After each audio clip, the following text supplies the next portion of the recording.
លោកស្រីត្រីដាណានិយាយទាំងទឹកភ្នែកហូរហាមទុំលាយពីចរិតម៉ាក់អូនងោលខ្ទេចខ្ទីគ្មានសល់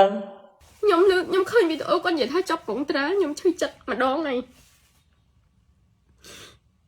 ខ្ញុំឃើញគាត់ទៅប្រម៉ូទផលិតផលឲ្យស្ត្រីខ្ញុំឈឺចិត្តម្ដងទៀត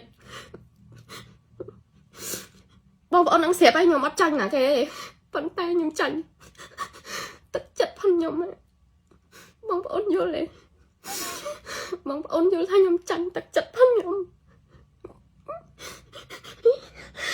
បន្ទាប់ពីផ្ទុះការវិញ្ញែកពេញបណ្ដាញសង្គមយ៉ាងក្តៅកគោករឿងម៉ាក់អូនងោលម្នាក់បានចោទជាសំណួរសួរទៅកាន់លោកស្រីត្រីដាណាប្រុងព្រាតពាក់ព័ន្ធនឹងរឿងកងត្រាតើគាត់ចាប់កងត្រាជាមួយលោកស្រីហើយមែនទេបានគាត់ទៅកាន់ផលិតផលផ្សេងក្រោយឃើញមហាជនជាច្រើនចោទសួរលោកស្រីឥតឈប់ឈរបែបនេះស្រាប់តែនៅថ្ងៃទី27ខែវិច្ឆិកាម្សិលមិញនេះគាត់បានបង្ហោះសារថាម៉ោង7សម្លាយបកស្រាយរឿងម៉ែអូនងោលរួមមានអារម្មណ៍ថាឈឺចាប់ពេកហើយក៏ចង់ឲ្យបងប្អូនអស់ចម្ងល់ជាក់ស្ដែងកាលពីយប់មិញនេះលោកស្រីត្រីដាណាបានចេញវីដេអូ live រួចភ្ជាប់ជាមួយនឹង caption ថាសូមបកស្រាយឲ្យអស់ដោយលោកស្រីត្រីដាណាបាននិយាយទាំងអួលដាំកទឹកភ្នែកហូរសស្រាក់បង្ហាញពីការឈឺចាប់យ៉ាងខ្លាំងចំពោះទង្វើរបស់ម៉ាក់អូនងោលដែលធ្វើឲ្យខ្លួនឈឺចាប់និងហក់ចិត្តខ្លាំងដោយក្នុងនោះលោកស្រីបាននិយាយរៀបរាប់ថា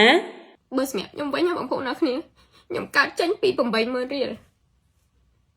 ប៉ុន្តែម៉ាក់អូនងោលវិញកើតចេញពីដើមទុនជាង$2000ហើយនឹងលុយផ្ទាល់ខ្លួនឲ្យខ្ញុំឲ្យដឹងប្រហែលពាន់នេះអ្នកណាដឹងមើលប្រាប់ខ្ញុំតិចមើលខ្ញុំឲ្យម៉ាក់ងោលដំបងប្រហែលអត់មានកងត្រាឬមួយក៏អត់មានហៅគាត់មកប្រម៉ូទផលិតផលខ្ញុំទេសុំខ្ញុំសុំកន្លែងហ្នឹងសុំកុំយល់ច្រឡំ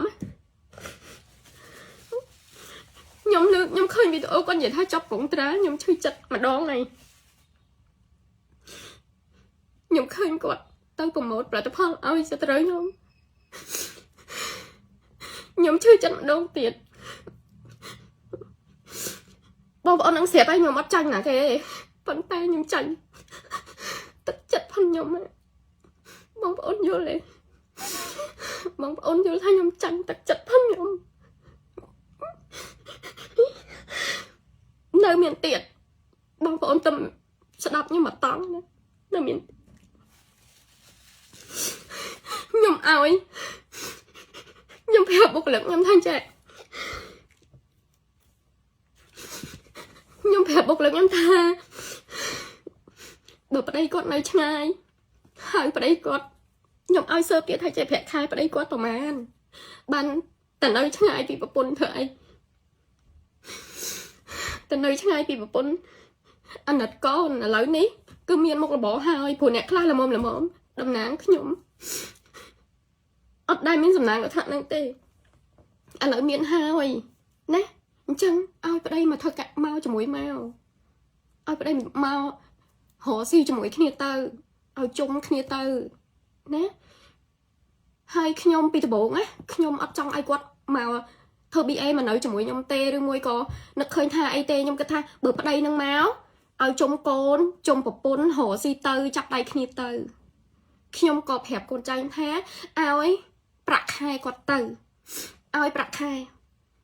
ហើយខ្ញុំឲ្យគាត់ស្នើសុំមកខាងខ្ញុំទៀតគាត់ចង់បានប្រមាណបងប្អូនយល់ទេ